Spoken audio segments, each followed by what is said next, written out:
Depuis que le gouvernement japonais a mis en place la loi sur les étrangers, il ne fait plus de commerce avec les autres pays de peur de se faire attaquer. Cependant, quand les Américains ont commencé à développer de l'intérêt envers les marchandises japonaises, le Japon a décidé de signer le traité d'amitié de commerce, ce qui a relancé le commerce japonais.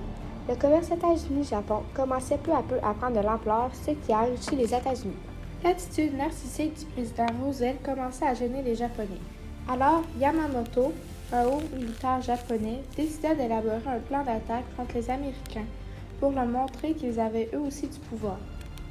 Détruire la base militaire Pearl Harbor afin d'anéantir leur flotte du Pacifique. La flotte Pearl Harbor est située sur l'île d'Hawaï. Pour l'attaquer, on doit s'y rendre par les airs. Pour cette fameuse attaque, Yamamoto s'inspira du raid du 11 novembre 1940, l'attaque du port Taranté, une opération dirigée par les Britanniques qui ont lancé 21 bombardiers torpilleurs munis de nouvelles torpilles à l'époque, des torpilles spécialisées en eau peu profonde. Au printemps, les Japonais se préparaient pour leur attaque en faisant des simulations en préparant leur avion.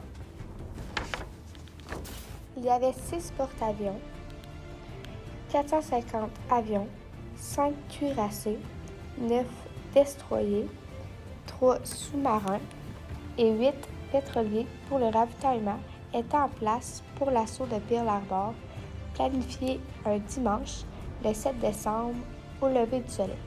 Un dimanche était parfait pour une attaque surprise, puisque la plupart des militaires étaient en congé et qu'un dimanche était moins propice à une attaque.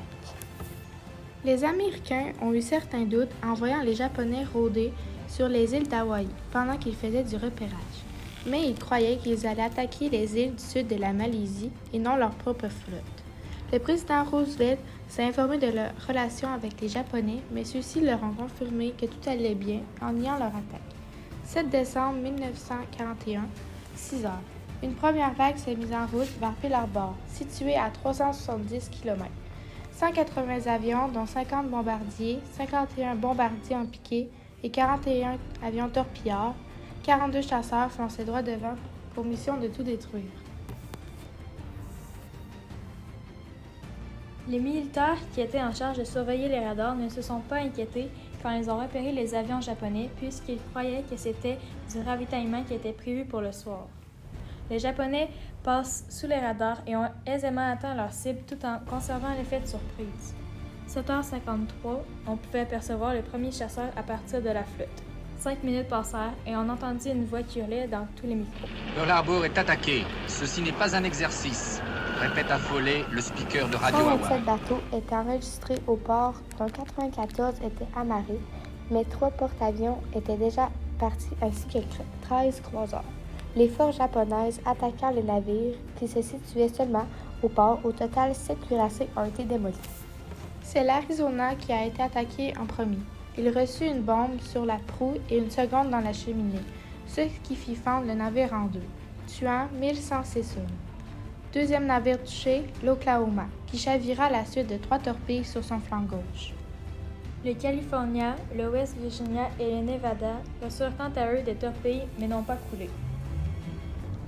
2 d'entre eux n'ont reçu que quelques dommages superficiels, soit le Maryland et le Tennessee. 7h15. La deuxième vague se fit entendre.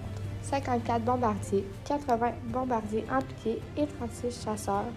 Cette seconde attaque était pour finir ce que la première avait commencé en détruisant le quai d'hydravion, 2 bases aériennes, ce qui détruisa 65 avions.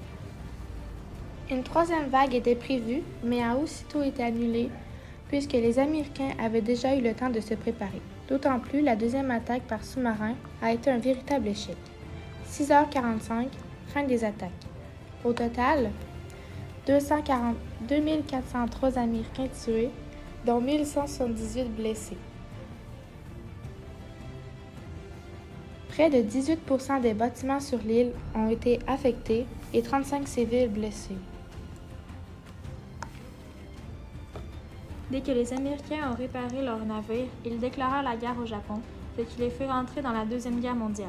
Ils offrirent une chance aux Japonais en leur demandant de se rendre, ceux-ci rejetèrent l'idée, ce qui poussa les forces américaines à envoyer 2 bombes atomiques sur le Japon, Hiroshima et Nagasaki.